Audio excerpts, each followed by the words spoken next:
Hello and welcome to another C3 Stingray video. Today I'm not talking about the White Demon. Today we're talking about another 79 car, and I'm going to take the fan shroud off. Actually, I'm taking it off in other parts for the White Demon, but that's besides the point.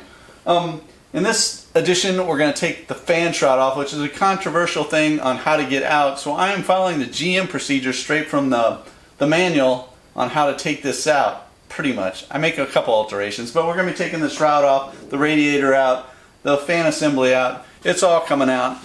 And if you haven't subscribed to the channel yet, please do, and hit that like button and notification button, and check out my playlist on this series on this 79 Corvette White Demon that I'm trying to put together. But in this one, we're working on this, so it's a pretty quick video. Let's just check it out. The first step is to disconnect the battery, which is no issue with this car because there is no battery. Then we want to drain the fluids.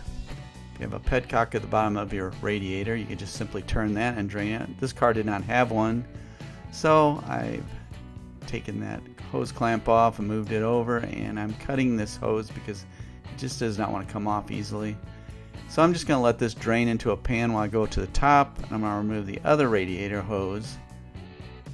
This is actually step 8 of the 11 steps it is to take this fan shroud off. This is that overflow hose going to that overflow bottle on the side. Take that off. Actually, this is the next step we were supposed to do, and this is removing that clip, that little snorkel on the end of the air cleaner. And there's 4 bolts holding it onto the top of the radiator support. Mine were all different sizes. I had some 9/32, some 1/4 inch. Somebody just put whatever they had in here, I think, to hold this on. But there should be 4 bolts holding this down. And now, as you'll see too, is it kind of forms itself around the support. You'll see here in a second when I take it off. Gotta kind of pry it apart a little bit and pull it off. Get this other side off, and then you can see it a little better. A lot of dirt there. See, it opens up and just kind of clamps around that. And that's where those screws go into that. It kind of holds itself together around that. Now we're finally to the fan shroud. We have to take this loose. There's 2 1/2-inch bolts on the top, and there's actually it's actually just sitting in 2 clips on the bottom. So these are the only bolts I have to take off. I'm not sure. I know some other years are a little different. I think 76 through 82 are all like this, but the other years might have some differences. You might have some extra bolts or something. I'm not sure. But hopefully all these procedures pretty much follows the same procedures on all of them. There might just be a couple extra bolts here or there.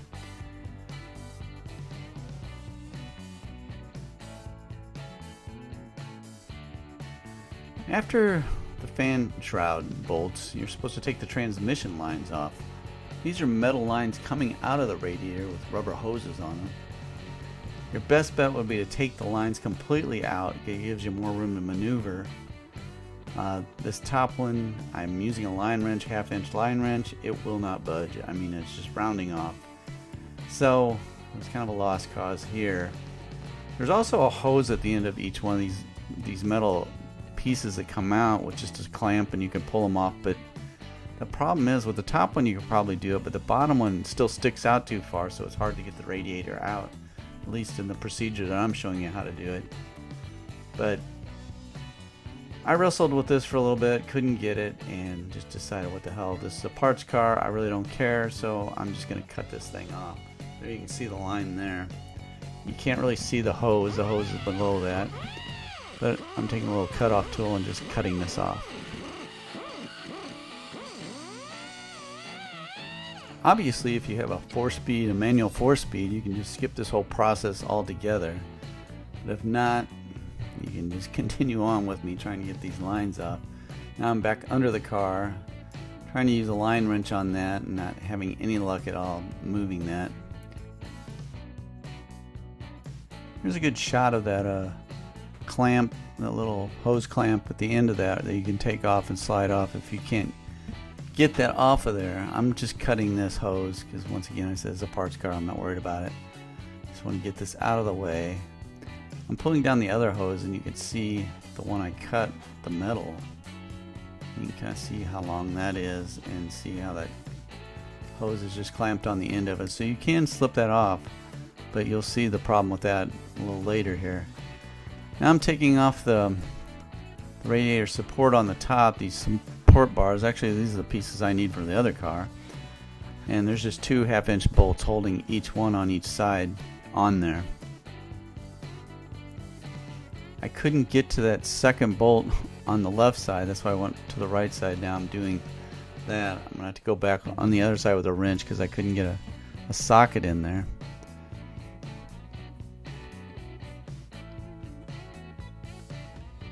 You can tell, you can see the radiator moving now. There's nothing else holding that radiator. It's just setting in there now. Once the top though, so I'm kind of showing you here. This condenser is like in the way of this bolt here. I can't get a socket on there, so I'm going to have to take a wrench and take that out manually. And you can see that radiator moving as I'm taking that loose.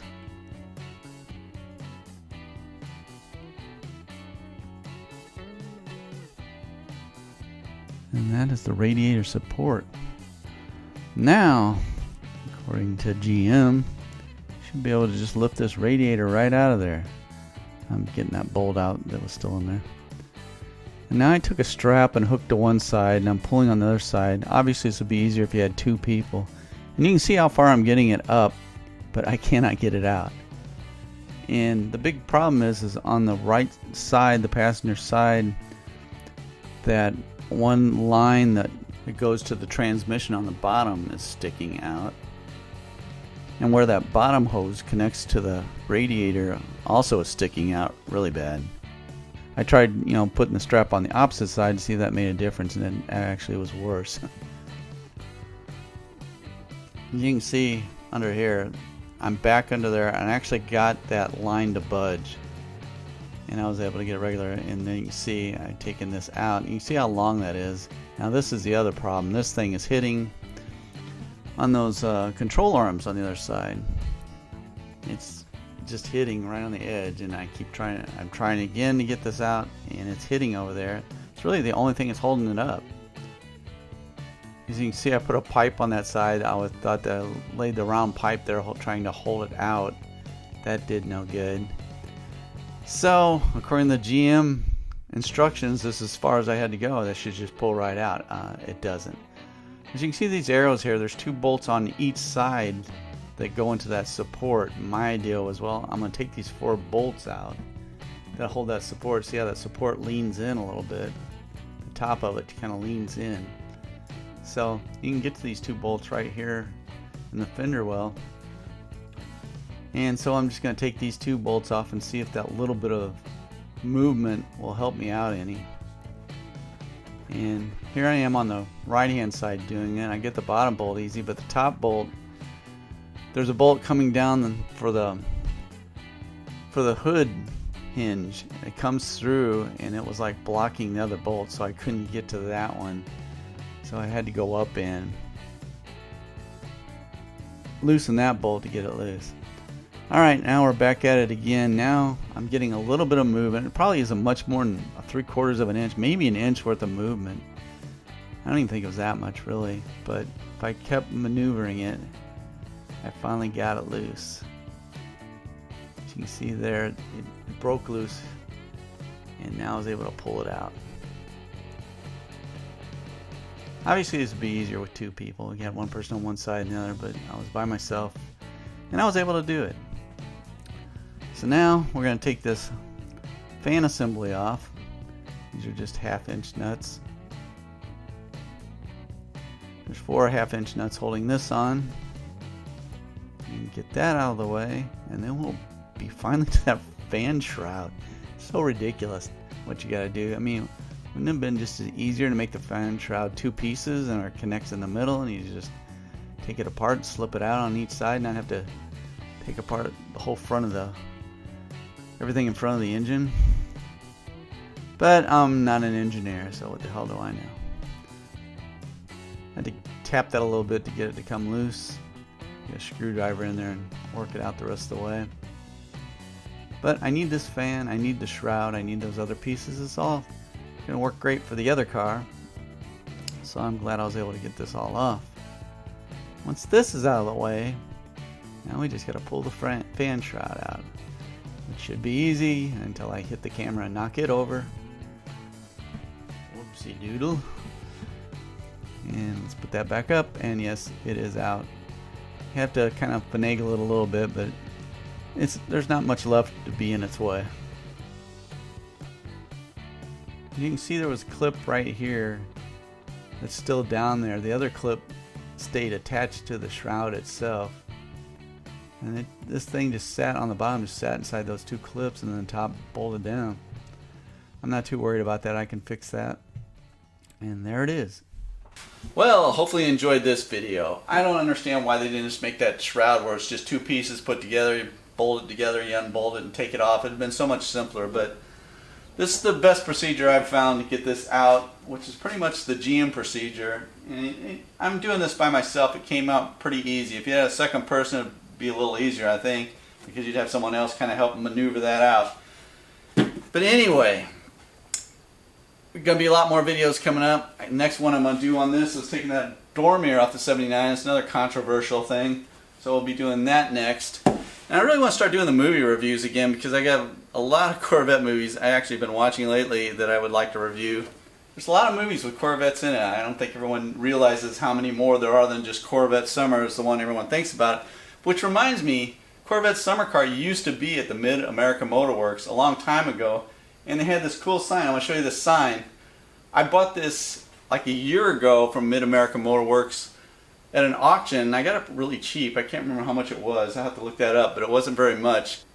And recently, just in June, the whole place was flattened by a tornado. So that whole cool car museum they had, the Corvette Car Museum, had Corvettes and Volkswagens, totally destroyed. The whole place is totally destroyed. They're pretty much out of business right now, and I'm not sure if they're going to come back or not, which is a shame, because this is a really nice place, and I love going to that museum. They're actually only like a little over an hour away from me, so it was fun to go down and see the cars and stuff. But I was thinking this sign would be a good sign for my movie reviews in future things. Well, that's a little memorabilia from Mid-America Motor Works, which hopefully will come back to life, but I'm not sure. It's really hard to say where they're going to go from here, because this is like Tornado Alley around here. I don't know how many tornadoes have gone by me, and they miss us every time. We just seem to be in some sweet spot that they just kind of go around. But unfortunately, Mid-America Motor Works wasn't so lucky. Well, they were lucky in the fact that nobody was there when it hit, but it really demolished the place. But enough of that. Let's just talk about coming back to watch more videos and doing more things. And let's see, if you haven't subscribed to the channel yet, please do. And if you need any new or used C3, C4, C5 Corvette parts, go to my website at c3stingray.com. And I guess that is it. I will see you on the road.